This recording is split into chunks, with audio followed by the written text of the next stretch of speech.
Bonjour et bienvenue à cet autre balado Saumon Québec. Nous sommes dans les beaux bureaux de studio de production 35 mm sur la rue de la Jonquière, en avant du cimetière Saint-Jean.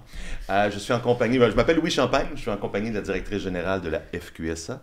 Myriam Bergeron. Oui, Salut Louis. oui.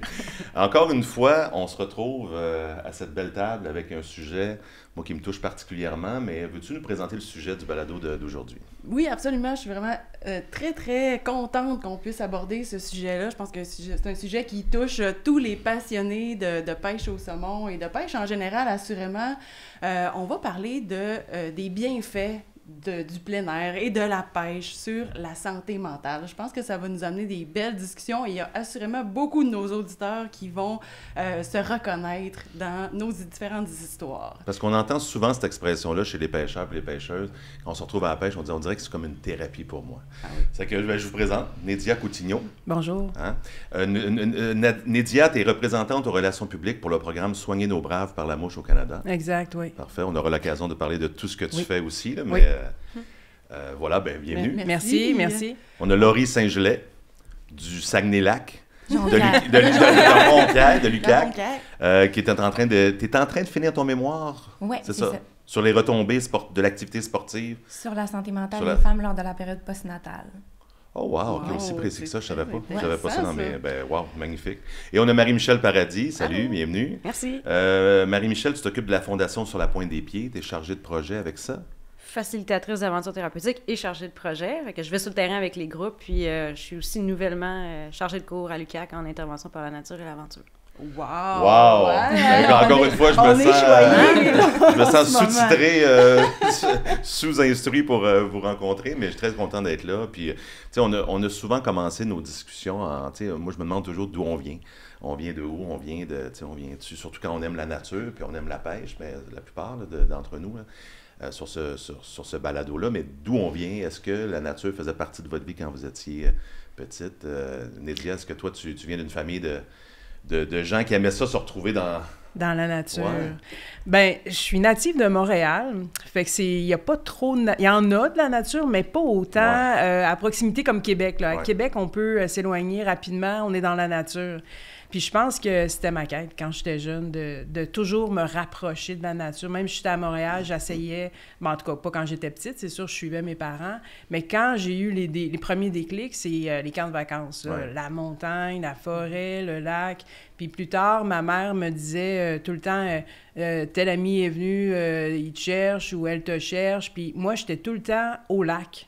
Puis là, elle me dit, ah ben tu le sais, t'es au lac. J'étais tout le temps au lac, j'étais tout le temps à la montagne, j'étais toujours partie en nature. Fait qu'éventuellement, ben j'ai compris que j'en avais besoin. C'est important pour moi. Fait que non, je suis née à Montréal, mais sur la rive sud de Montréal. Mais c'est de la vie, c'est plus fort que moi, il faut que je me retrouve. Puis ton désir d'aventure, ça a commencé. C'est ça qui t'a allumé quand tu es rentré dans les forces armées, c'est ça? Oui, dans les forces armées, c'est sûr que le rythme est différent de ce que j'ai... Parce que pas de la villégiature. Non, c'est pas un camp de vacances. Mais j'ai eu d'autres emplois avant d'être militaire, puis ça va vite, puis il y a beaucoup de pression, de stress, puis moi, c'est vraiment un équilibre de me retrouver dans la nature. Même si en exercice, on est dans la nature, on n'en profite pas, comme quand on est en vacances. Mais pour moi, c'est un équilibre, puis c'est essentiel. Puis ben là, on va avoir l'occasion d'en parler, là, la pêche, là, mais ça a été un très, très, très beau cadeau. Une découverte parce que mes parents n'allaient pas à la pêche. On n'est pas d'une famille, on va à la pêche, on allait à la pêche. Mon père m'a appris. Pourtant, ton père est d'origine portugaise. Oui. Il y a beaucoup de villages de pêcheurs puis de pêche dans ce coin-là. Ben, on aimait manger du poisson. C'est ça, c'est pas la même chose que pêcher. C'est ça, ouais. Fait qu'on aura l'occasion d'en parler, là. Soigner nos braves par la mouche, c'est une belle découverte. Laurie, bienvenue. Merci. Notre jeune étudiante de maîtrise. Oui. Toi, tu viens de où? Est-ce que tu viens de parents qui aimaient la nature?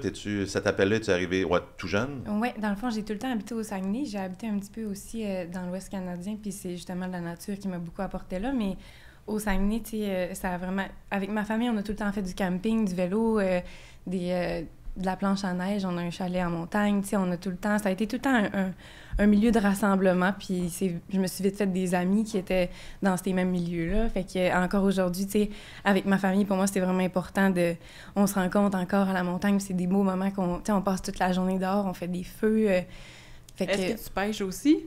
Non, en fait, à la canne à pêche, là, tu sais, mais... puis ma famille vient des Îles-de-la-Madeleine, fait que c'est des pêcheurs de homards, fait que j'ai déjà pêché à la ligne à canne à pêche, mais j'ai jamais fait de pêche à la mouche. Fait que ça sera dans mes prochains... Sur ta to-do list. Je pense que ça va peut-être te donner envie avec cette discussion-là. Fait que pour l'instant, c'est ça. Vélo de montagne, planche à neige, c'est comme mes sports à moi, le camping encore beaucoup. Ben c'est sûr que moi aussi, je viens du Saguenay, puis... ça sort, là. Je trouve ça tellement le fun, puis on le voit justement dans les régions comme ça, où la nature est proche, ça fait partie... ça fait partie de la culture, là, justement. C'est pas comme toi où il a fallu partir de Montréal pour pouvoir y avoir accès. C'est au Saguenay, je veux dire, c'est juste là. À Montréal, il y a le parc du Mont-Royal, puis il y a le parc Maisonneuve. Moi, j'habite pas loin du parc Maisonneuve. Tu peux faire ton ski de fond sur le plat, tranquille. C'est pas la même chose, mais tu sais, ceux qui vivent dans les régions, là, tu sais, la Gaspésie ou la Côte-Nord ou le Saguenay ou même en Abitibi, il faut que tu vives avec la nature. Ceux qui le font pas, souvent, tu sais, se retrouvent... j'ai l'impression, mon feeling, c'est qu'ils se retrouvent au bar de l'hôtel, là, j'exagère, mais c'est un cliché, mais c'est comme, faut que tu sortes dehors parce que c'est pour ça que tu es là. C'est le poumon, c'est le cœur de ces régions-là. Là. Clairement, puis surtout l'hiver aussi, parce que l'hiver, il est long, il est froid, on a beaucoup de neige, fait qu'on le voit, là, c'est fou comment que l'hiver, le monde qui sort pas, il trouve ça long, puis fait que, effectivement, c'est sûr que c'est un facilitateur de l'avoir, moi, j'ai un bois en arrière de chez nous, là, je sors de ma maison, puis j'ai une boucle de raquettes, fait que, je veux dire, c'est clairement facilitant, mais c'est ça. Fait que j'ai grandi dans ça. Puis on a une autre fille qui vient de ce coin-là, Marie-Michel. Toi, tu viens de... Ben là, t'habites, tu viens pas de ce coin-là, en fait. J'habite au Saguenay. J'ai déménagé à peu près 25 fois dans ma vie, originaire de la Rive-Sud de Québec, mais... moi, tu sais, je suis une fille des années 80, là, née dans les années 80. Fait que comme tout le monde, j'ai joué dehors pas mal quand j'étais petit. Cache-cou gelé une couple de fois, puis les bas pognés en moton dans le fond de ma botte, tu sais. Mais j'étais plus une sportive, tu sais, une sportive de sport d'équipe quand j'étais jeune. Puis ma famille, non, était pas très plein air. Fait qu'en fait, c'est venu assez tard dans ma vie, le plein air comme on le conçoit maintenant. Je dirais que c'est comme plus rendu à l'université que j'ai fait des rencontres de des gens qui, eux, ça faisait partie de leur quotidien depuis qu'ils étaient tout petits, puis qui avaient passé des moments en famille dehors, tu sais, leurs vacances, tout ça. Fait que c'est plus ces gens-là qui m'ont vraiment fait découvrir un peu toutes les facettes du plein air. Puis une rencontre vraiment marquante que j'ai eue, une amie qui habite en Utah, qui, quand on s'est rencontrés, était pas là, mais un petit peu plus tard, elle a commencé à travailler pour un organisme qui s'appelle Second Nature aux États-Unis, comme il y en a plusieurs, qui fait de l'intervention auprès de différentes clientèles en nature. Puis c'est vraiment elle qui m'a fait réaliser la puissance de ça, puis qui m'a allumé une lumière, puis qui m'a dit « Gars, c'est ça que je veux faire dans la vie ». Ça se trouvait pas tant que ça au Québec à l'époque, de plus en plus maintenant, tant mieux, même au Canada. Mais maintenant, ben, tu sais, c'est mon travail, puis c'est mon quotidien, puis j'habite dans le bois, j'habite au Saguenay maintenant, comme Laurie le disait, tu sais, on a cette facilité-là d'accès à la nature, fait que j'essaie de l'intégrer le plus que je peux dans mon quotidien maintenant. Wow. Bon, ben, inquiétez-vous pas avec le son qu'on entend, là, c'est le compresseur du voisin, je pense. François est en train de régler ça. J'aimerais ça lire, en fait, parce que, tu sais, on se fait faire des dossiers de préparation, Myriam et moi, par Patricia Lacasse, qui est à la FQSA, puis elle a comme fait un petit résumé que je trouve bien beau, puis peut-être ça pourrait lancer la discussion sur tout ce que vous faites, puis ça va sûrement parler à bien des gens qui nous écoutent. On vit à 200 à l'heure sans nécessairement s'arrêter. On fait ce qui doit être fait pour être productif, pour performer. On dit oui à tout. On vit intensément sans vraiment être là et profiter. On est stressé, parfois angoissé, mais on garde cette angoisse-là à l'intérieur par peur d'avoir l'air faible et par peur de moins bien performer. Puis finalement, l'été est arrivé, on se prévoit un week-end de pêche au saumon, on se dépêche à remplir la voiture, quitter la ville, on roule des heures pour se retrouver sur le bord d'une rivière à saumon. Aussitôt sorti de la voiture, tu te retrouves dans le bois. On dirait que ta respiration devient plus lente, que ton cœur bat moins vite. Tu es juste bien dans le bois, à être là. Tu reviens en ville après 3 jours de déconnexion totale, ta vie est complètement changée. C'est que, tu sais, la nature, c'est le projet de ta maîtrise, entre autres pour les femmes qui viennent d'accoucher. Oui. L'impact de ça, là, t'es rendu où dans cette affaire-là? Parce que moi, je le vis, tu sais, je suis un gars qui habite à Montréal, puis si je pouvais gagner ma vie en région, j'habiterais en région. Oui. C'est mon grand deuil, même. J'ai passé un mois à Port-Daniel avec ma famille pour le travail, puis ma fille pleurait, ma fille de 10 ans, quand on est revenu, tu sais, puis tu sais, on a viré le coin de la ruelle, puis il y avait un gars qui se zignait dans le coin, puis j'ai comme fait « Tabarouette, je peux pas croire », tu sais, c'est que, tu sais, il y a de ces images-là, de cette pression-là, le béton de la ville et tout, mais comment ça va tes études, toi, présentement? Tu rencontres des femmes dans ta maîtrise? Oui, en fait, moi, je viens j'étais en train de terminer mon devis de maîtrise, qu'on appelle, fait que j'ai tout fait ma recension de littérature, la problématique, puis là, je suis rendue au recrutement. Fait que je vais recruter des femmes qui ont des problématiques de santé mentale périnatale, fait qui vivent mettons, de l'anxiété ou une dépression postnatale, pour, dans le fond, voir comment que l'activité sportive en plein air a une influence sur leur santé mentale. Puis, tu sais, la santé mentale, on le voit aussi, tu sais, je le vois pas juste comme avoir un diagnostic ou pas, là, c'est aussi, on a toute une santé mentale, fait que c'est le bien-être en général, puis c'est un continuum, c'est un état, c'est pas figé dans le béton, là, ça fluctue. Ça se transforme. Ouais, ça se transforme, fait que justement, dans ta recherche, dans tes revues de littérature, c'est quoi les faits saillants de ça? En fait, c'est ça. Qu'est-ce qu'un peu la recherche dit en ce moment sur cet impact-là? Mais c'est tellement riche puis c'est tellement large. C'est des phénomènes qui sont pas encore totalement compris puis qui sont multifactoriels, tu sais. Mais clairement, tu sais, au niveau de la nature, tu sais, d'un, l'activité sportive a plein de bienfaits, tu sais, on le sait tout, c'est prouvé, ça fait longtemps. Mais l'activité sportive en plein air, contrairement à l'activité qui est pratiquée à l'intérieur, par exemple, a beaucoup de bienfaits au niveau du bien-être, de l'anxiété, de la diminution du stress. Tu sais, dans le fond, c'est...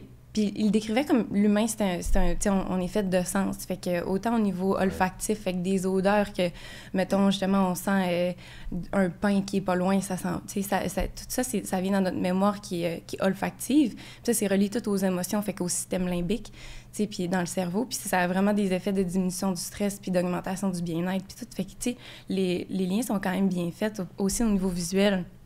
Les couleurs, tu sais, bleu, vert, c'est comme si c'est ancré dans notre cerveau depuis tellement des milliers de générations que quand il y a du bleu puis du vert, ça veut dire que la nature est en santé, fait qu'on y retrouve de la nourriture, on y retrouve... Fait qu'à cause de ça, ça nous provoque un apaisement, tu sais, automatique. Notre respiration diminue, notre fréquence cardiaque diminue, notre pression artérielle, fait que... Tu sais, il y en a 1001, là, tu sais, je peux pas tout citer la littérature, mais c'est super intéressant. C'est full intéressant. Puis, un peu comme le texte que tu lisais tantôt, c'est vrai que des fois, nos vies vont à 100 000 à l'heure, puis c'est parce que là, tu parles de sens. Moi, des fois, j'ai l'impression qu'on est bombardé d'informations, comme la stimulation de nos sens dans le quotidien est tellement intense, puis des fois, je pense qu'on s'en rend pas compte, là. Puis quand on arrive, justement... dans les deux pieds dans la rivière, que le son de la rivière qui est toujours égal, le vent des feuilles, c'est tous des sons qui sont là, qui permettent en fait de diminuer, on dirait, cette surstimulation-là. Il y a quelque chose de beaucoup d'humilité aussi. On dirait qu'on est quand on est dans la nature. Ça nous ramène à ce qu'on est tout petit, puis qu'on sait que ça va finir un jour. Il y en a d'autres qui sont passés avant, ça fait des milliers d'années, des millions d'années, que la Terre fonctionne sans nous, puis là, on est là pour quelques... poussière. Puis elle va rester après nous aussi. C'est tout justement, c'est tellement grandiose. Puis tu sais, moi, je pêche pas tant, mais je fais de la plongée sous-marine. Puis ça, je le vis quand je suis en dessous de l'eau, tu sais, de genre le respect. Tu sais, il y a vraiment une relation mutuelle à la nature qui est comme... C'est pas juste le fait d'admirer puis de trouver ça beau. Tu sais, oui, on trouve ça beau, c'est magnifique, on vit plein de belles émotions, mais c'est aussi justement le respect de tout l'environnement qui nous permet de faire les sports qu'on aime, qui nous permet de juste être là puis de profiter du moment puis de ralentir, justement, puis... T'sais, fait que ça, c'est un peu le côté spirituel à la nature, puis c'est quand même récent dans les recherches, puis c'est vraiment intéressant. Puis tout le fait que aussi, plus on a cette relation-là avec la nature, plus on redonne aussi, fait qu'on développe des comportements éco-responsables, par exemple, des choses comme ça. Fait que c'est bénéfique aussi pour l'environnement d'avoir cette relation-là, tu sais. Il y a des gens, moi, étonnamment, dans ma vie, j'ai rencontré des gens que la nature, le silence, les faisait angoisser. Ah oui. Hey, pourtant. Tu sais, le tourbillon. Non, mais pourtant, c'est ça. On dirait que peut-être qu'ils ne sont pas allés jusqu'au bout de quelque chose dans la nature, mais... Tu sais, Laurie, tu nommais l'odorat puis la vue. Oui, Louis aussi, tu sais, puis c'est vraiment là tout le paradoxe entre notre vie en ville ou la vie plus près de la nature, tu sais. Quand on est en ville, c'est démontré, tu sais, tout l'aspect des nuisances sonores, comme quoi ça a un impact négatif sur le niveau de stress des populations, sur le sommeil, sur les capacités de concentration, mais inversement, quand on est en nature, les bruits de la nature ont cet effet inverse apaisant, au point que, tu sais, il y a des chercheurs en Asie, au Japon, qui ont reconnu la force thérapeutique du silence, puis c'est même un bien qu'on dit en danger d'extinction au Japon, puis ça les a menés à nommer certains bruits comme des bruits protégés, comme on aimerait des espaces protégés. Wow. Comme par exemple le bruit des bambous qui se cognent au vent. Bien, apparemment, ça a un aspect apaisant sur le cerveau humain, fait que c'est un bruit protégé au Japon. juste un exemple comme ça, mais bref, il y en a d'autres. Ben oui, il y en a d'autres. Ouais. J'entendais récemment, justement, que ici, avec l'Observatoire des étoiles du Mont Mégantic, il y a un espace du ciel, des étoiles qui est protégé parce qu'il y a trop de pollution lumineuse particulièrement. Puis fait que c'est vrai que c'est important de protéger ces lieux-là. Ça, c'est par tous les sens. Là. On en a nommé quelques-uns, mais ça touche les 5 sens. Puis c'est ça, les Japonais sont vraiment forts. Là. Toutes les recherches ont été vraiment poussées très, très loin. Ils ont essayé vraiment de démontrer... Tu sais, oui, on est tous capables de le dire quand on est dehors, on se sent bien, mais eux, ils ont poussé dans le micro à déterminer c'est quoi exactement qui fait qu'on se sent bien, tu sais, par les sens. Fait qu'ils ont fait marcher des gens sur de la mousse, tu sais, nu-pieds, pour comprendre quel effet ça a en les pluguant sur des électrodes, pour voir quel effet ça avait sur le cerveau. Ils sont vraiment allés dans le micro-détail pour définir qu'est-ce qui, finalement, a un impact positif sur la physiologie, puis ultimement, la santé mentale des gens qui sont en contact avec la nature.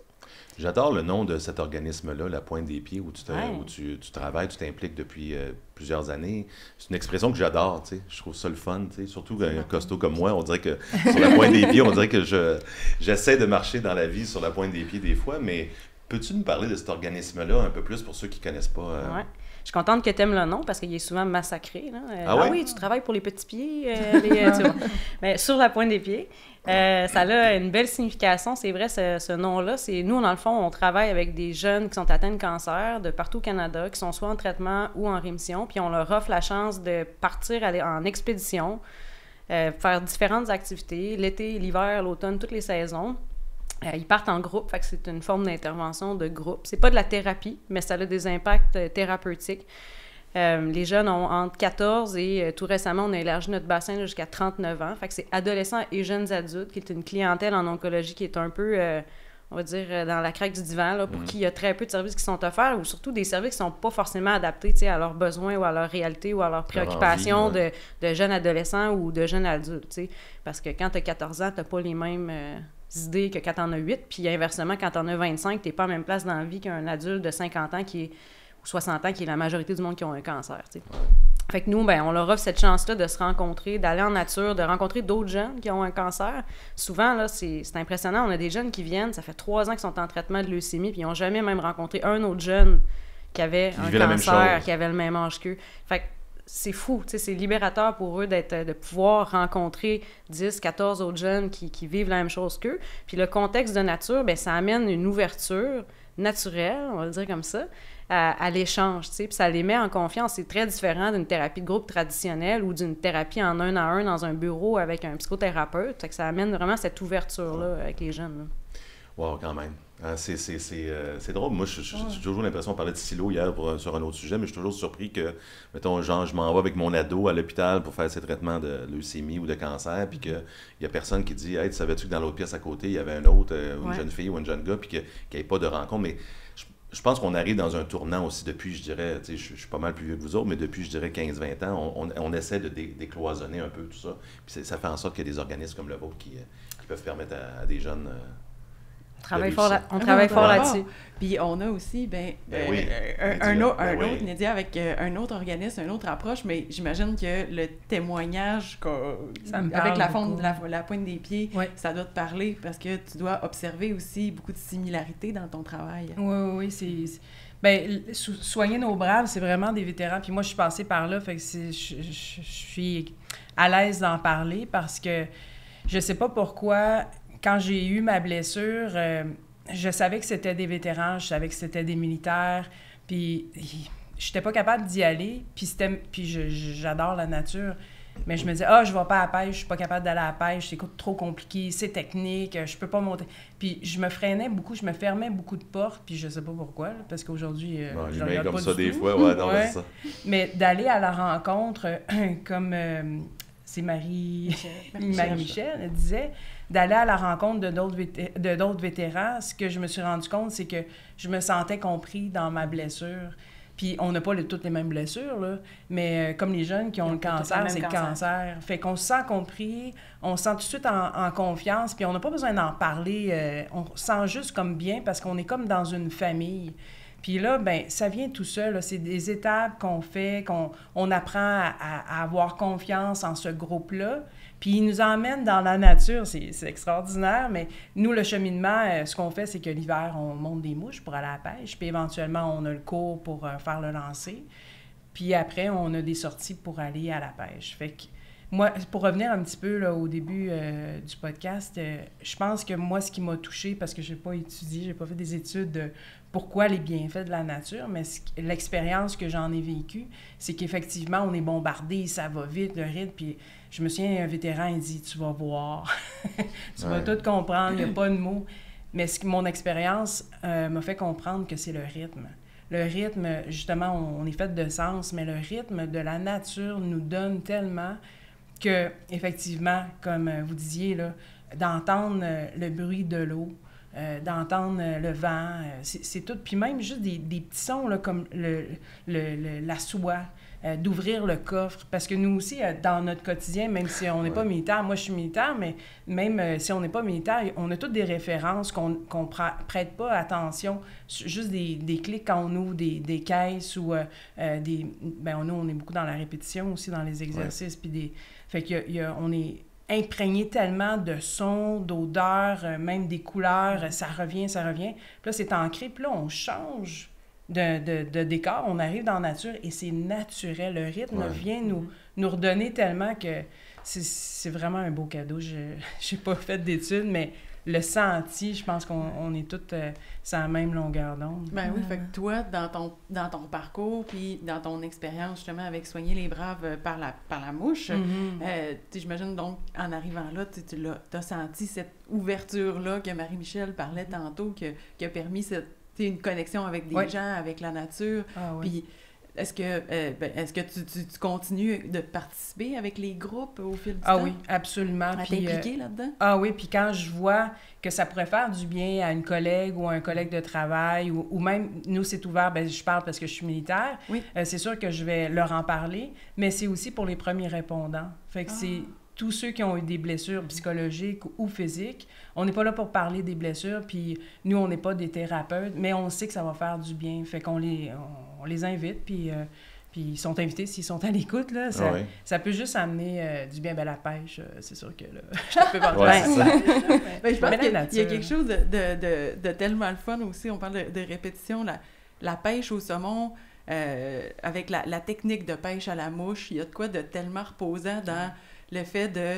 on cherche aussi le lancer parfait. C'est ça, on fait le lancer parfait, mais c'est doux, puis je trouve que c'est un peu l'éloge de la lenteur, parce que... Tu peux pas aller trop vite. Tu peux pas aller trop vite, puis c'est l'erreur de tout le monde au début. T'essayes d'aller vite, mais c'est quand tu commences à aller lentement, puis à sentir le poids de la soie, la tension de ta canne, que là, tu commences à être bon, précis, puis aller vraiment plus loin. Puis c'est rare, les activités qui nous font... C'est pas comme du snowboard et du vélo de montagne à descendre une côte. Tu ris, mais moi, j'ai déjà eu cette discussion-là avec des gens de vélo de montagne, puis ils me disaient, je me sens dans le même mood. Mais je suis d'accord avec toi. Moi, je fais plein de sports, je fais plein de sports de plein air maintenant, puis moi, je comparerais ça n'a aucun rapport au niveau technique, là, mais l'état dans lequel je me sens quand je fais de la pêche à la mouche, c'est comme quand je fais de l'escalade. Je peux pas penser à d'autres choses. T'es là. Ton prochain move, c'est tout ce que tu penses. Même chose à la pêche. Ton prochain lancer, où est-ce que tu vas lancer? Il y a vraiment quelque chose de méditatif là, dans cette activité-là, puis j'enlève rien à toutes les autres activités parce qu'on les met de l'avant avec nos groupes aussi, mais il y a vraiment quelque chose de particulier qui m'a pogné au cœur la première fois que ma blonde avait dit « Hey, viens, on s'en va pêcher à la mouche. » Là. Moi, j'aime ça la pêche, là, mais il y a quelque chose de plus quand t'as les deux pieds dans la rivière. Moi, les deux pieds dans la rivière, il y a quelque chose. La mer fait cet effet-là, mais il y a quelque chose de... T'entends rien, tu peux avoir un orignal, moi ça m'est déjà arrivé, à 50 pieds de moi, qui est sorti du bois, là, il y a un genre de big panache, puis là, il serait passé si mon partenaire qui était... Moi, je pêchais par là-bas. Si mon partenaire, en me regardant, m'avait pas fait comme « Regarde-nous », je l'aurais jamais vu. Exact. Mais tu l'as dit, c'est méditatif, c'est vraiment de la pleine conscience. T'es là dans le moment présent, puis si tu feels pas la nature, si t'es pas dans le même rythme, ben ça ira pas, tu sais, fait que t'as pas le choix de ralentir. Puis tout ça, tu sais, en plus... à côté de l'eau, il y a aussi toute la végétation qui dégage aussi des choses. Il y a des arbres qui dégagent des... Tu es peut-être plus au courant que moi, là, avec ton domaine d'études. Mais, certaines hormones... c'est pas des hormones, des phytoncides que ça diminue le stress puis ça augmente le bien-être. T'as toutes les ions négatifs ça qui se trouve sont pas chez Jean aussi... Coutu, ça, Ça dans se un trouve beau pas, là, Angélil, non. Fait que, Mais tu sais, tout ça aussi, c'est aussi tout physiologique, là. Fait qu'il y a vraiment plein de liens à faire, mais clairement, tu sais, dans mes sports aussi, je le vis, mais avec l'eau, il y a quelque chose de spécial, tu sais. Je le vis plus en plongée, là, que je tombe dans, c'est ça, dans une bulle, là, puis tout de suite, c'est comme, je suis dans mon monde, puis effectivement, tu sais, puis je peux être à côté d'un... Oui, en apesanteur, puis je peux être à côté d'un requin, puis tu sais, j'ai pas peur, là, je me sens en confiance, tu sais, puis pourtant, l'eau, c'est aussi beau que ça peut être dévastateur, c'est ça, les éléments, tu sais, mais l'eau, c'est spécial. Mais je trouve ça incroyable parce que, tu sais, ça me passe ce que tu dis, puis en fait, moi, ça a été un moteur dans mon parcours académique. Je suis fascinée par l'eau. Aussi. Exact. Ouais. J'ai fait mon bac en biologie, mais j'ai travaillé tout de suite en environnement.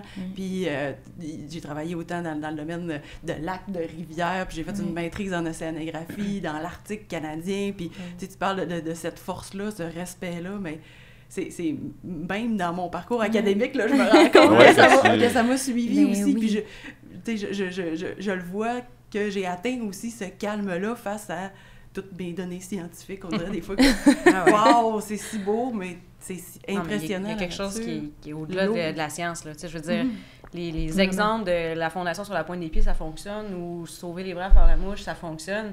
Tu sais, on n'a pas besoin d'aller loin dans la science, là. On voit les gens, on voit la transformation, on voit le non-verbal. Puis, moi, il y a un exemple vraiment flagrant là, qui m'a été partagé sur un projet de pêche à la mouche qu'on a fait il y a 2 ans en collaboration avec vous, avec des femmes qui étaient atteintes d'un cancer du sein avancé, là, stade 4.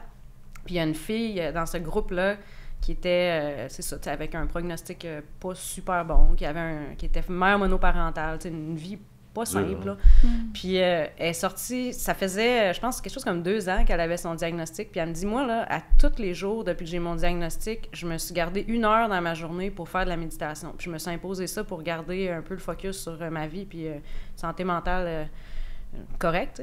Puis elle m'a dit, malgré mon effort d'aller plus loin dans ma méditation, je me suis jamais sentie dans un état aussi méditatif que dans les 5 derniers jours à pêcher les 2 pieds dans la rivière. Fait qu'il y a vraiment quelque chose de fort qui s'explique, puis qui s'explique pas en même temps, là. Puis, en tout cas, cette fille-là, moi, ça m'avait touché droit au cœur, parce que je me disais, c'est pour ça qu'on fait ça, tu sais. Puis c'est pour ça qu'on a choisi la pêche à la mouche avec ce groupe-là, mais c'est pour ça qu'on amène le monde dehors en groupe dans ce contexte-là.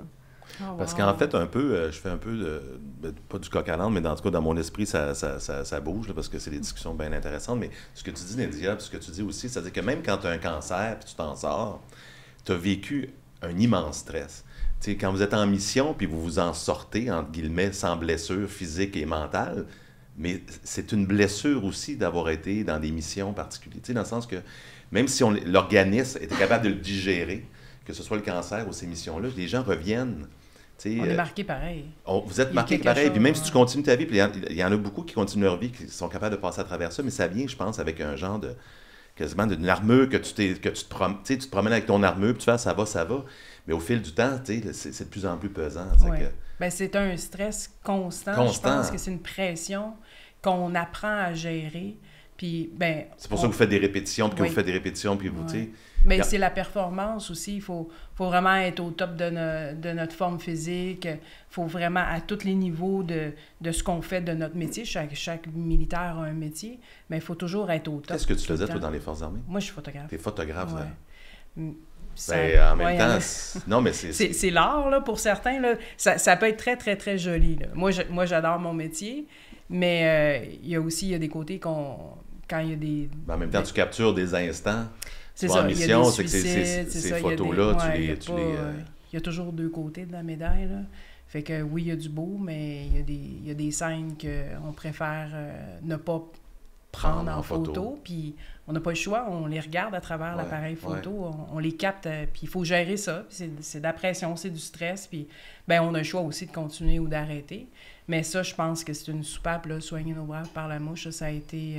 et ce l'est pour aussi d'autres corps de métier, là, les vétérans, là, la pression qu'on a, le stress, on nous en impose beaucoup, puis on veut, là, parce qu'on signe, puis on veut être militaire, puis Mais ça, je trouve que c'est l'équilibre. Ouais. Parce que quand on se retrouve ça a été dit là, autour de la table, quand on se retrouve en nature, c'est le rythme. Il n'y a rien d'imposé. On arrive là, puis même si on n'est pas bon, là, quand on commence, au début, c'est sûr qu'on apprend.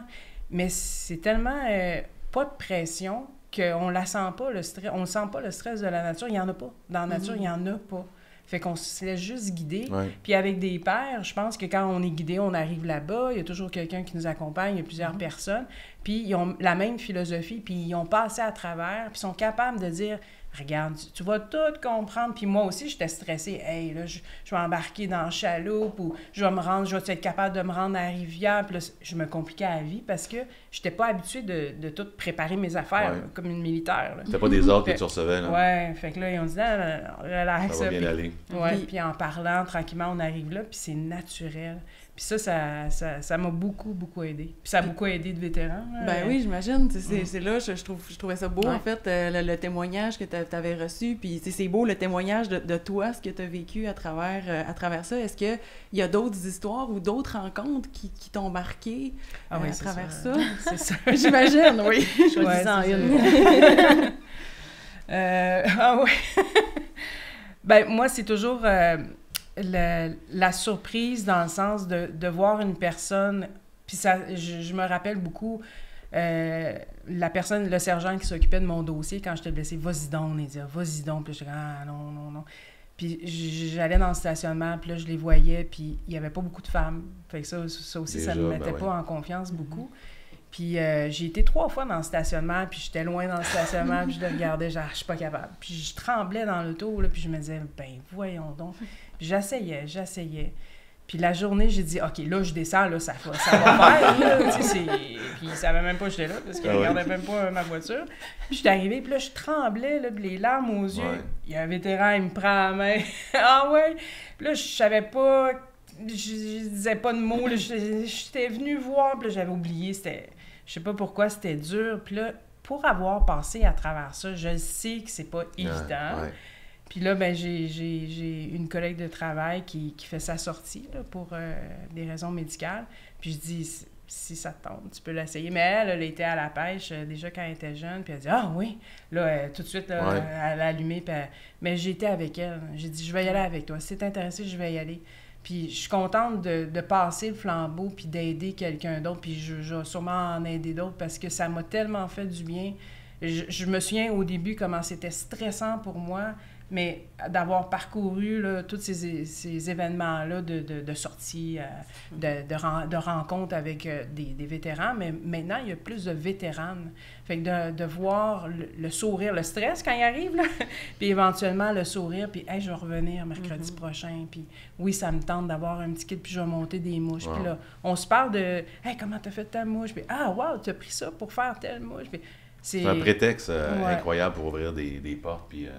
J'ai eu l'impression qu'avec la pandémie, on allait, tu sais, pendant presque 2 ans, là, on était au ralenti, puis ça réouvrait, puis ça, on était comme un peu au ralenti, puis j'avais l'impression que, tu sais, le monde fou dans lequel on vit allait comprendre, tu sais, dans le sens que, tu sais, on dirait qu'il y a peut-être 20 ans, on aurait dit... Vite, hein? Ça va prendre... Non, mais ça va prendre quoi pour arrêter le monde? Il me semble qu'on entendait. Ça prendrait une pandémie mondiale, on l'a eu, et là, les gens, la plupart des gens, tu sais, dans la société économique dans laquelle on vit, veulent retourner à ce que c'était, mais on dirait comme tu dis, on oublie vite qu'on veut pas... Puis, tu sais, on prend beaucoup nos moments de campagne, de nature, surtout les gens de la région de Montréal, comme étant, tu sais, nos vacances, tu sais. Tu dis, ben j'ai 2 semaines en Gaspésie, puis je vais aller 1 semaine dans Charlevoix, puis je vais aller dans le sud, ou je vais aller... Mais au quotidien, j'ai l'impression aussi que c'est pas... Je déménageais à Falardeau, là. Les gens me disent... On s'en va tous à Falardeau. C'est bien loin, Falardeau, c'est loin. Je suis comme, mais c'est loin de quoi? Moi, genre, je sors de chez nous, puis j'ai un sentier de raquette en arrière, je suis proche. Je suis proche de tout. Je suis loin des bars, peut-être, 25 minutes. Ça dépend de tes priorités. Mais comme, tu sais, je veux dire, dans mon quotidien, je suis loin de Rivière, je passe mon terrain. Tu sais, moi, je suis proche, là. Je suis proche de tout. De tout ce que t'aimes, puis de tout... Mais je pense qu'il y a comme... Mais de plus en plus, avec des mouvements comme vous faites, des organismes dont vous vous occupez, il y a une réflexion aussi, je pense, que on n'y arrivera jamais. T'sais, on dirait qu'il y a un fil d'arrivée. On court, puis on dirait qu'il y a toujours quelqu'un qui recule le cône. Cours jusqu'au cône, mettons, tu as 25 ans. Ça, c'est une référence de Montréal. Ouais, peut-être. Ouais, mais c'est parce que ça ne marcherait pas si tu cours jusqu'à l'arbre là-bas. Mais juste que sur le béton, on dirait que tu cours jusqu'au cône, puis quelqu'un le recule à 30 ans, tu fais comme « Ah, OK, je pensais que j'allais être arrivé quelque part. » Le cône c'est là-bas le cône. Ah, tu cours encore, puis le 40, puis là, moi, tu sais, j'ai passé 50, puis là, tu fais comme tabarouette, OK, on court tout le temps, puis il n'y a pas un vrai fil d'arrivée, il n'y a pas de moment...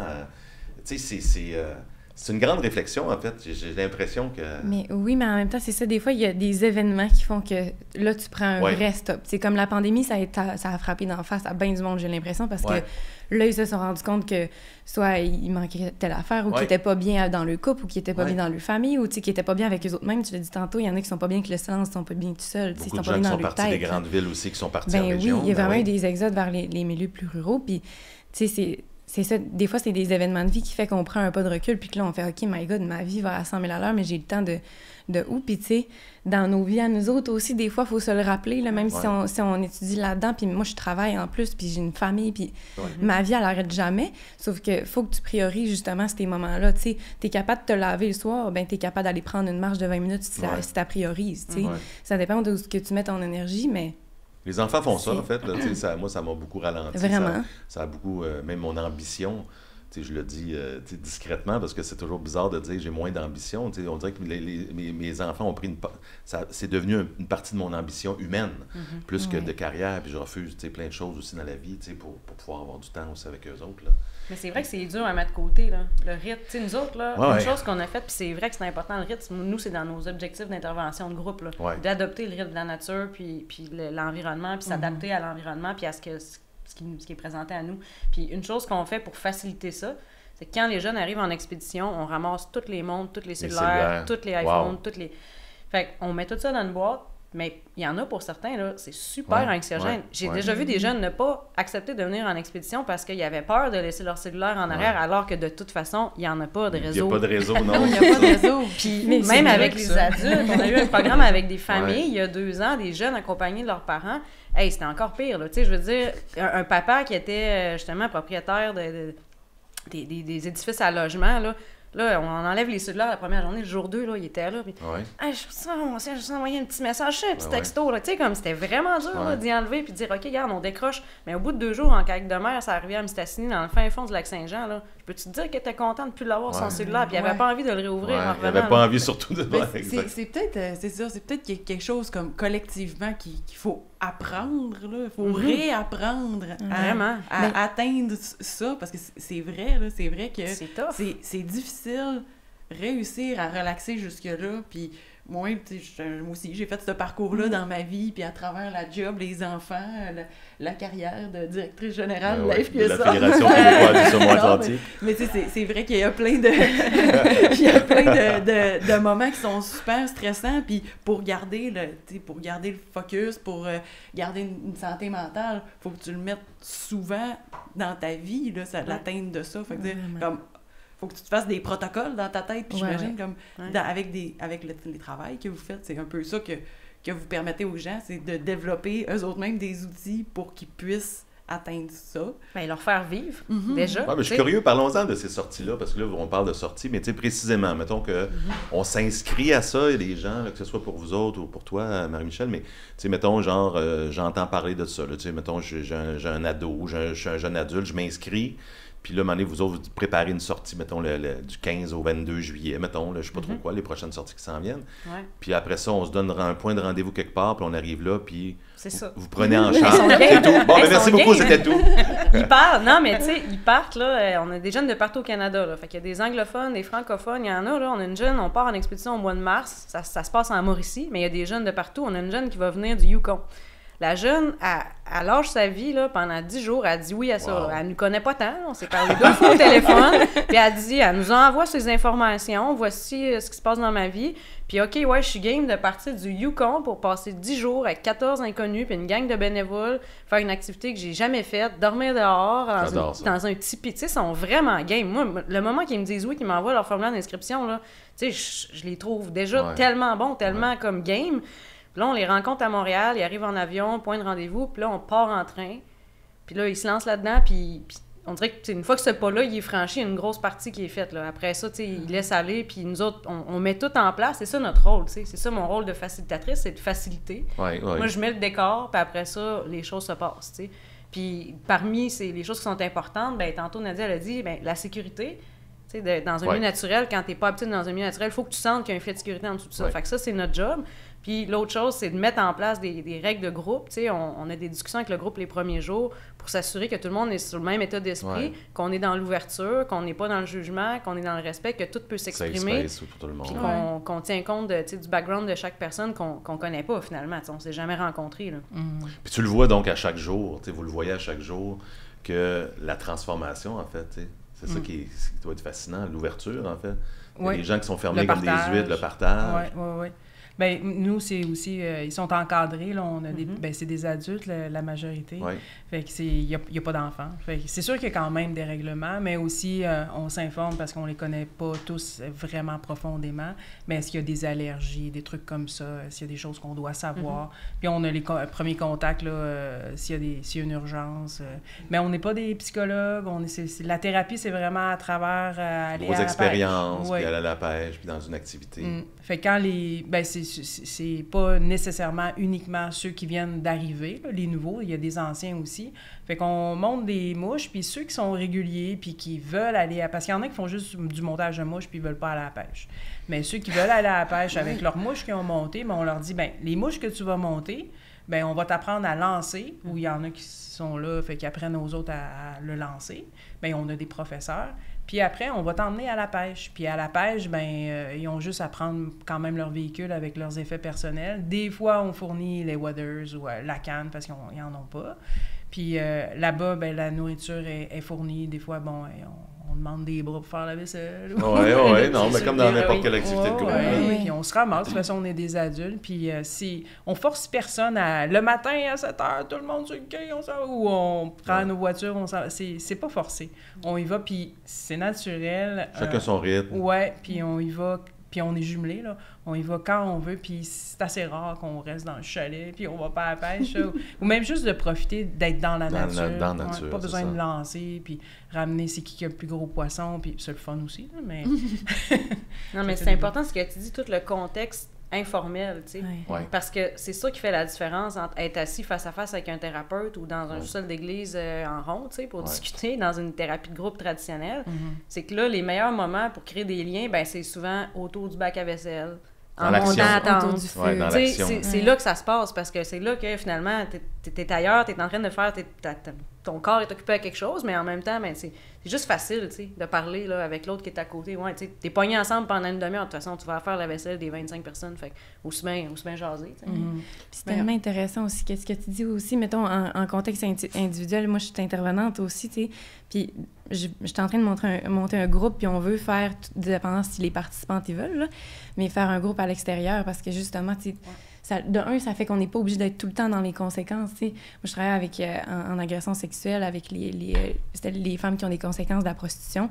Fait que, tu sais, souvent, ils ont vécu des gros traumas. Fait que, tu sais, de justement pas tout le temps être là-dedans, puis de sortir, puis de pas d'arriver dans le bureau blanc avec mon diplôme en arrière, puis, tu sais, plus formel, là, ça fait peur, puis ça fait que la personne n'a pas tant envie de se livrer, tandis qu'en nature, on est comme d'égal à égal, tu sais. J'ai mes bottes, t'as tes bottes, on marche ensemble à côté, que ce soit, genre, à côté de la rivière, que t'as la ville à côté, ou complètement dans le bois, ça reste que t'es dans un terrain neutre, tu sais. Puis tu sais, je trouve ça super beau, puis je fais comme le parallèle. Oui, bien sûr, c'est génial que dans vos travails, dans vos implications, on puisse se servir du plein air puis de la pêche à la mouche pour soigner des gens, pour aider ce processus-là. Mais comme on le dit aussi, on vit tous une vie à 100 000 à l'heure où on vit tous des choses difficiles, plus ou moins sans nécessairement être malade, avoir une bonne santé mentale. Puis c'est ça que je vois dans la communauté de la pêche au saumon. On est une petite communauté, fait qu'on vient toujours à recroiser les mêmes personnes, mais peu importe l'âge que t'es qu'un gars, une fille, t'es riche, t'es moins riche, t'es un étudiant ou un travailleur, puis il y a toujours ce côté-là d'ouverture où tout le monde est égal, on est tous our weathers, on aime tous Quand il pleut, il nous pleut d'en face à toute la gang. On a tout à vivre avec ce que la météo nous offre, qu'il fasse beau, qu'il fasse pas beau, qu'il fasse froid, qu'il fasse pas froid, qu'il vente. T'sais. On est tous sur le même pied d'égalité. C'est vraiment fort pour le lien entre un intervenant psychosocial puis un jeune. Parce que là, vraiment, tu es à la même place. Là. Tu fais face aux mêmes affaires. Fait que c'est comme, ça devient un exemple aussi, au final, là, l'intervenant pour le jeune à côté. T'sais, si moi, je suis capable de passer à travers, pourquoi pas toi? Fait il n'y a pas de position de supériorité. Non, puis t'es autant vulnérable, justement, à la nature, à tout ce qui arrive, tu sais, fait que c'était vraiment intéressant. Puis ça m'a fait penser à une affaire que j'ai oublié.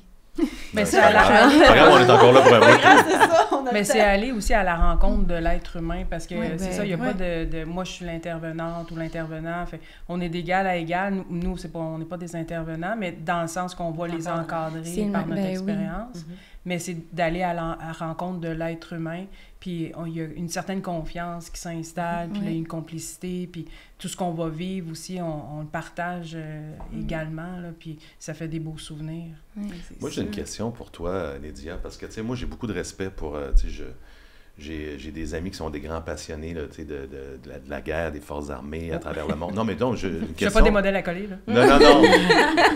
Mais je veux dire que, tu sais, je trouve que, tu sais, comparativement, c'est sûr que, tu sais, je trouve que par rapport à nos vétérans, on n'a pas la fierté que mettons, on voit aux États-Unis. Tu sais, aux États-Unis, c'est sûr que c'est une autre problématique. Il y a des gens, là, tu sais, il y en a plusieurs là, tu sais, qui vivent des grands drames au retour, puis qui font partie, là, tu sais, oui, ils sont bien traités, mais il y a beaucoup d'éclopés de ces grandes guerres-là.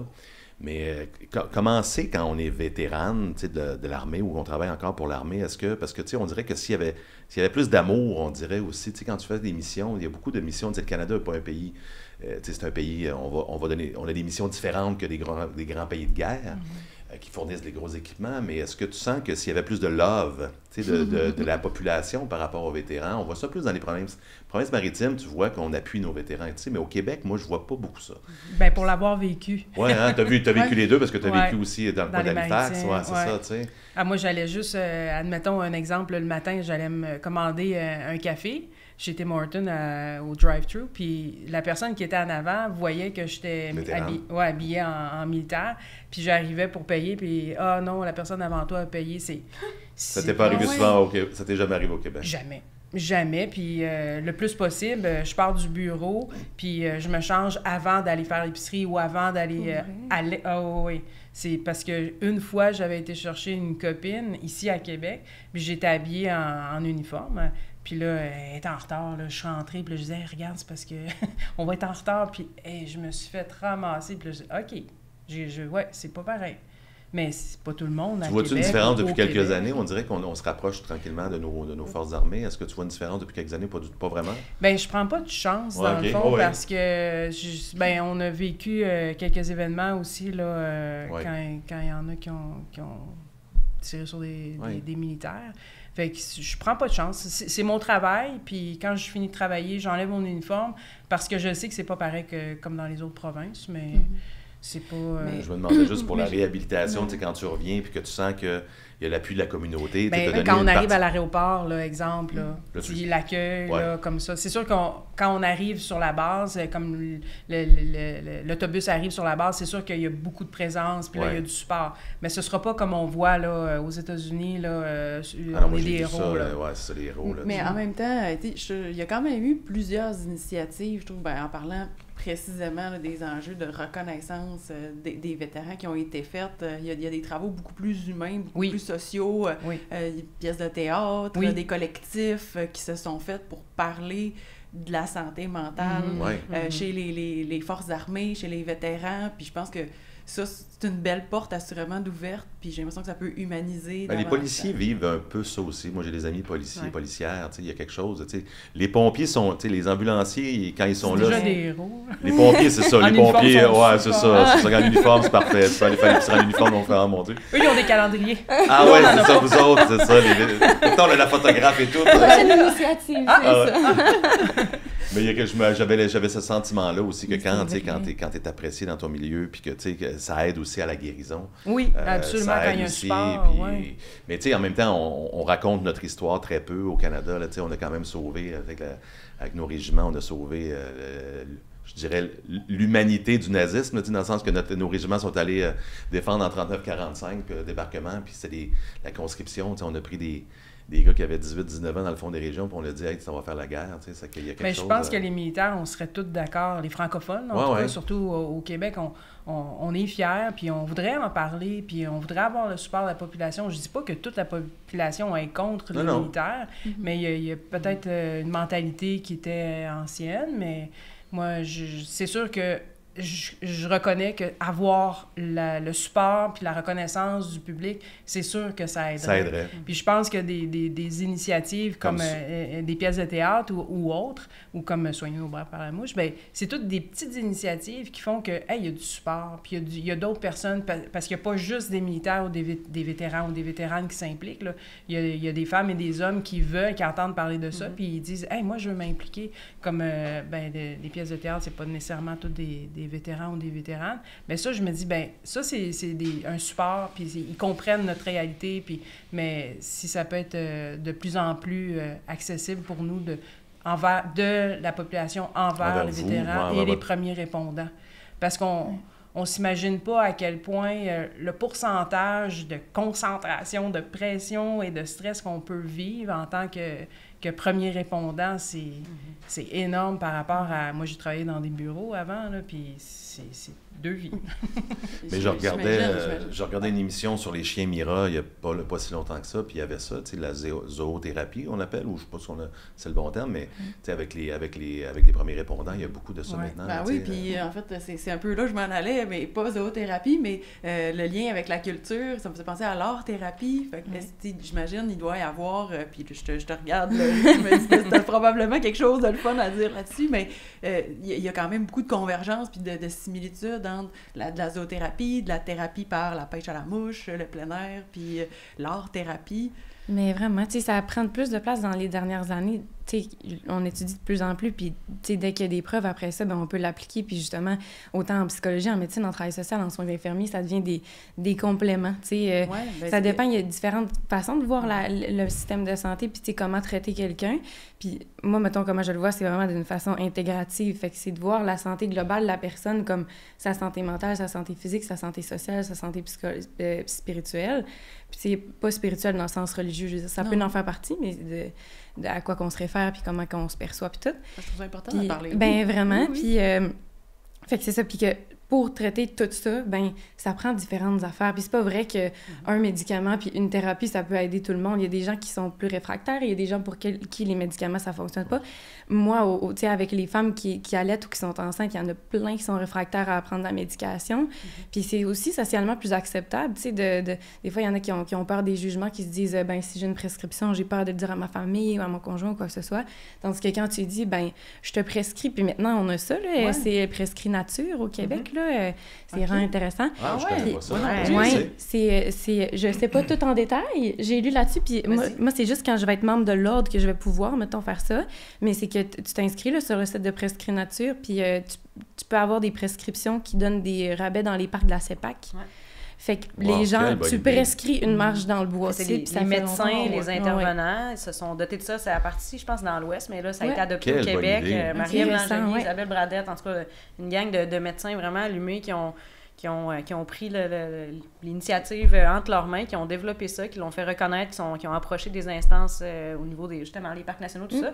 Puis, tu sais, il y en a là-dedans qui faisaient ça depuis déjà plusieurs années. Tu sais, mon amie Isabelle Bradette, qui est médecin, elle, là, c'est pas depuis que Prescrit Nature existe qu'elle fait ça, mais tu sais, tu sors de son bureau, là, à la place de la médication, là, ça se peut qu'elle te prescrive 4 marches de 20 minutes par semaine dans le bois, à tel endroit, tu sais. Puis, ben c'est ça l'initiative. Puis là, après ça, on le facilite en donnant un accès au territoire gratuit ou des équipements, peut-être accès à des équipements. Fait que, ben ça, tu sais, c'est sûr, c'est complémentaire aux approches traditionnelles. Puis comme tu dis, tu sais, c'est pas le même ingrédient actif, je pense, entre, mettons, une intervention en nature versus un programme d'art-thérapie. Par contre, ça vient toucher des fibres différentes, des intérêts différents pour des gens différents. T'sais, tout le monde est différent, là, fait qu'on se fait pas atteindre de la même façon, puis on guérit peut-être pas de la même façon non plus. Fait que tout ça, c'est valable, puis tellement bénéfique que ça soit de plus en plus documenté puis scientifiquement prouvé. Ça donne une crédibilité, puis ultimement, on espère du financement pour ces projets-là, tu sais. Mais si on l'essaye pas aussi, la prescription d'aller marcher, on ne saura pas. Puis à fur et à mesure d'y aller à l'extérieur, d'aller marcher, de sortir. Exact. Mais là, le corps commence à le comprendre, puis là, les bienfaits viennent, puis on peut plus s'en passer. Ouais, ça, si tu fais une marche de 20 minutes, tu reviens chez vous, tu fais bon, c'est fait. Non, c'est coché, puis que t'attends la lumière divine, l'intervention divine. Il n'y a rien qui s'est passé, là. Bon, ça marche pas le monde cette affaire. Mais un bon exemple de où ça a été intégré, c'est l'organisation Le Grand Chemin, qui fait de l'intervention auprès de jeunes adolescents en situation de dépendance, cyberdépendance. Ils sont à Montréal, Québec, Trois-Rivières. Puis eux, il y a des étudiants du DESS en intervention à l'UQAC qui ont intégré, qui travaillaient en collaboration avec eux, puis ils ont carrément intégré dans leur processus une thérapie fermée, là. Fait que les jeunes rentrent là en thérapie, puis à travers le processus, ben tu vas avoir une semaine de tel type d'intervention, une semaine de, je sais pas, thérapie de groupe, une semaine d'intervention individuelle, puis après ça, tu as une semaine dans le bois. Tu sais, puis ça fait partie du cursus, ça fait partie du processus qui vont suivre ces jeunes-là. Ça a été reconnu, puis là, il était un employé au début, 2, 3, là, je pense qu'ils sont rendus 8 à faire de l'intervention par la nature auprès de cette clientèle-là. Donc, tu sais, de plus en plus, ça s'intègre dans nos types d'interventions plus traditionnelles. Puis je pense... c'est vraiment beau de voir... En tout cas, j'apprends plein de nouvelles initiatives, de nouveaux organismes, en fait, qui s'intéressent à tout cet enjeu-là. Puis je trouve ça vraiment incroyable. Là. D'ailleurs, ils font de la pêche à la mouche, le Grand Chemin, si je ne me trompe pas. Ils travaillent avec un Vincent... Je pense qu'il va falloir qu'on se parle. Je vais mettre en contact avec eux. Ils ont développé ça l'année passée, je pense. J'ai oublié son nom de famille, là. Vincent, un gars qui offrait des cours ici, qui a une école de mouche, Spirit. Ah oui. Spirit, j'ai vu ça. Vincent travaille avec le Grand Chemin maintenant, puis il sort des jeunes. Je pense que c'est aussi de notre devoir d'intervenant aussi de savoir qu'est-ce qui est possible, parce que aussi pour différentes... pendant longtemps, le plein air, c'était comme le sport des riches. Mettons, la pêche à la mouche, c'est vu comme, mettons, un sport qui coûte de l'argent, tout, mais de rendre ça accessible pour les minorités, les gens qui sont plus vulnérables, par exemple, au niveau socio-économique. Mais ça permet justement d'offrir ces affaires-là. Fait qu'il faut être au courant de ce qui s'offre puis c'est quoi les alternatives. Je pense que maintenant, tu n'as plus le choix. Si tu veux donner un bon service aux gens puis que tu veux vraiment les aider, tu peux pas juste dire viens me voir une fois par semaine dans mon bureau. Puis même nous autres, dans nos bureaux, on utilise de l'art-thérapie sans nécessairement avoir de licence d'art-thérapie. Quelqu'un qui est super stressé ou même j'ai eu une formation en pleine conscience yoga. On utilise des affaires comme ça pour aider les gens. Fait que c'est de mixer un peu ça puis justement de trouver la recette qui va coller à la personne puis qui va faire qu'elle va être motivée aussi. La motivation, c'est pas tant facile, c'est le nerf de la guerre, là, mais... Mais c'est petit peu par petit peu aussi. Il ne faut pas penser que les changements peuvent être drastiques d'un coup. Là. Oui, puis dans un sens aussi, c'est en début de podcast, là, vous disiez, là, la vie va vite, puis on est bombardé, machin. Puis on dirait que l'être humain, quand il va consulter, c'est comme, il voudrait guérir de même. Parce que ça va tellement vite que là, en même temps, je veux guérir vite, je veux que ça aille plus vite, là, d'être bien.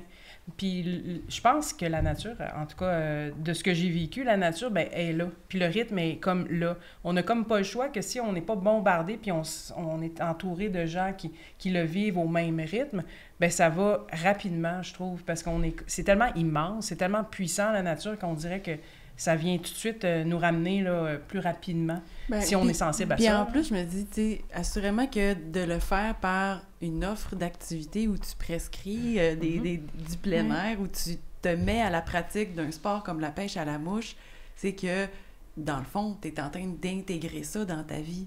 Tu vises pas de faire après 3 thérapies, je vais être bien. C'est non, tu fais l'effort. Mais je comprends pas que Prescrit Nature, je trouve cette idée absolument extraordinaire. Je comprends pas pourquoi on ne reçoit pas, une fois par semaine, de la part du gouvernement ou du ministère de la Santé, une prescription. Il y a eu ça beaucoup là, pendant la pandémie, on disait aller marcher. Puis effectivement, le soir, quand tout était fermé, on voyait des personnes marcher. Puis il y avait quelque chose que moi, dans mon quartier, je voyais pas beaucoup. Là, mais c'est quelque chose qu'on devrait entendre plus parler. C'est psychologique. Mon amie Isabelle, elle disait, si les gens sortent de mon bureau sans papier, que je leur ai juste dit, hey, va marcher 4 fois par semaine, 20 minutes, ils le feront pas. Mais si c'est écrit sur un papier, ils vont le faire. Soudainement, peut-être que moi, ils vont se dire, je vais le faire. Fait que c'est comme il y a une différence. Puis, tu sais, ça prend des médecins qui ont une mentalité aussi de santé globale, puis de changement des habitudes de vie, là, pas juste de mettre un plaster sur le bobo puis d'imaginer que tout va changer. Là. Fait que ça prend du monde allumé. Puis le fait de l'instaurer dans un programme comme Prescrit Nature, ben je pense que ça ouvre la voie à d'autres médecins d'adopter ce type de pratique-là au quotidien. Puis c'est le fun qu'on en parle. En fait, vous avez parlé du partenariat avec la CEPAC. Il y a peut-être des gens qui vont nous écouter et qui vont avoir des idées aussi, parce que je pense qu'il y a assurément des beaux projets à faire au Québec. Justement, on l'a dit, on a tellement de belle nature. Il y a tellement de possibilités de donner accès à ça. Fait que peut-être qu'il y aura d'autres organismes qui seront intéressés ou des entreprises qui seront intéressées. Qu'est-ce que c'est vos projets là, pour les prochains mois là, qui s'en viennent? Qu'est-ce qui se trame? Là? Il y a une sortie au mois de mars. Pour toi, Marie, il y a trop de projets? Il y en a plein. Je suis épuisé.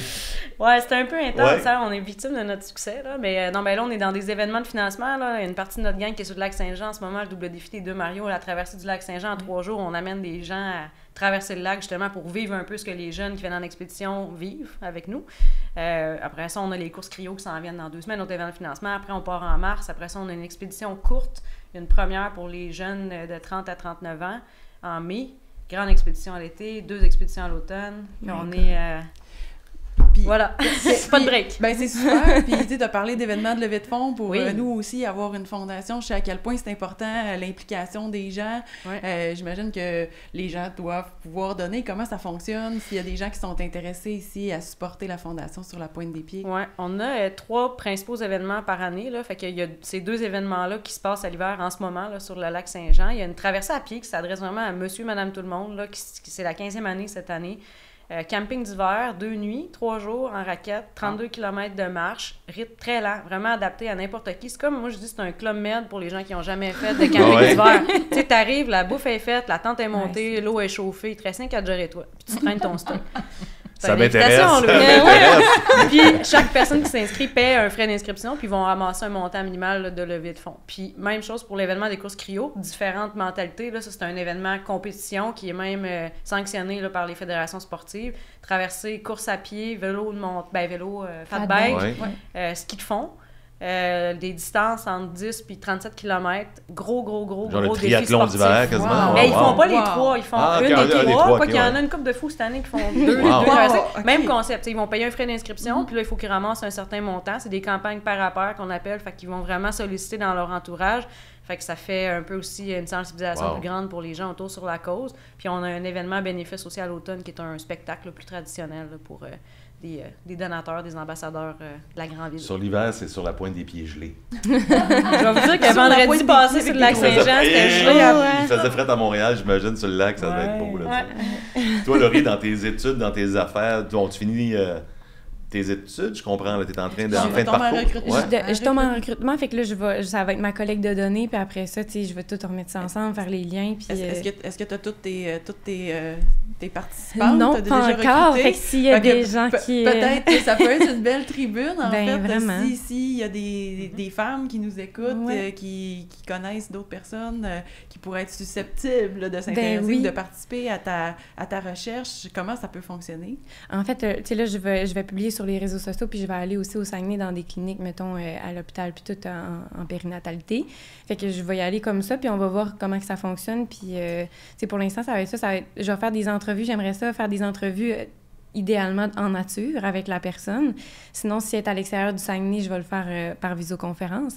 Fait que je vais aussi apporter cette notion-là là, pour voir tout l'impact de la nature aussi dans l'échange qu'on peut avoir.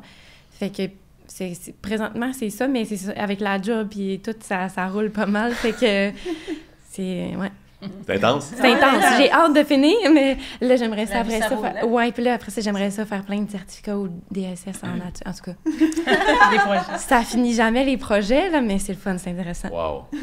Ben bravo, ça, c'est très, très beau. Très inspirant, très inspirante. Merci. Puis Nédia, qu'est-ce qui se passe dans les prochaines semaines, prochains mois là, pour vous autres avec la... Nous, on est encore en train de monter des mouches pour aller à la pêche. Puis prochainement, il va y avoir... on regarde toujours pour un endroit à l'intérieur là, pour apprendre aux personnes à faire le lancer. Des fois, c'est des gymnases ou des endroits où est-ce qu'on peut lancer. faire d'essai. Puis juin, juillet ou septembre, même octobre, là, on essaie de faire une sortie. Oui, il y a déjà des dates de canner. Là, pour... Une sortie, c'est pour mix, là, femmes et hommes vétérans. Puis ça peut être des premiers. S'il y en a qui sont à l'écoute, là, puis qui veulent se joindre, ils ont juste à regarder Soigner nos braves par la mouche. On a un site Internet, un Facebook, puis premiers répondants sont invités.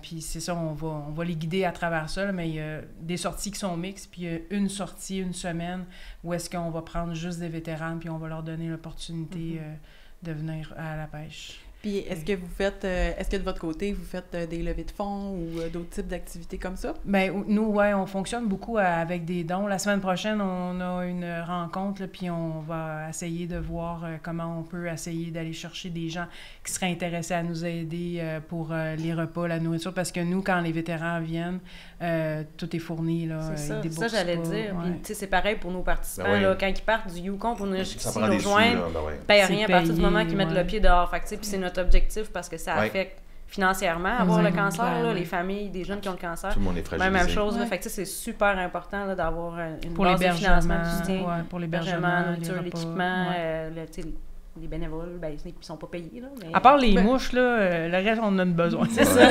Ben, c'est super. Je veux dire, s'il y a des gens qui nous écoutent, qui sont intéressés, ils peuvent communiquer directement avec vous, peuvent aussi communiquer avec la FQSA. Donc, on est souvent interpellés. Ben, entre autres, comme tu l'as dit, on avait participé à un de vos événements, mais c'est facile pour nous de mettre les gens en contact puis de soutenir ces beaux projets-là. C'est vraiment de toute beauté. Ah, vous êtes très inspirante. Vous êtes très, très inspirante, mesdames. Vraiment, merci beaucoup d'être venue ici à ce balado Saumon Québec. Nédia, Laurie et Marie-Michel.